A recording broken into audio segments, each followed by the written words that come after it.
কুরুক্ষেত্রের যুদ্ধ, দুই দিকে দুই সারি দিয়ে মহারথীরা দাঁড়িয়ে আছেন। মধ্যেখানে অর্জুন শ্রীকৃষ্ণকে প্রশ্ন করেছেন। বিভিন্ন প্রশ্নের উত্তরের মধ্যেখানেই ভগবান বলছেন যে অদ্বেষ্টা সর্বভূতানাম মৈত্র করুণ এবচ ইত্যাদি শ্লোকের শেষ লাইনে বলেছেন সমে প্রিয়।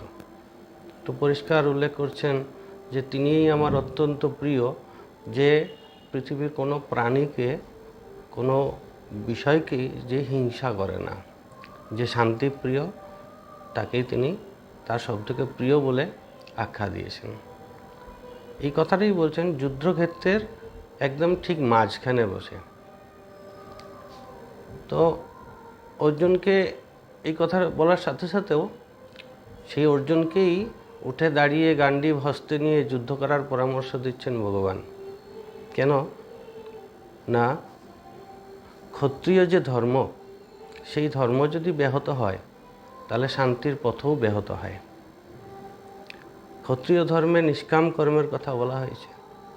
সেই নিষ্কাম কর্মের মধ্য দিয়ে শান্তি এবং সৃজনশীলতা সমস্ত কিছুর রক্ষা হয়ে থাকে।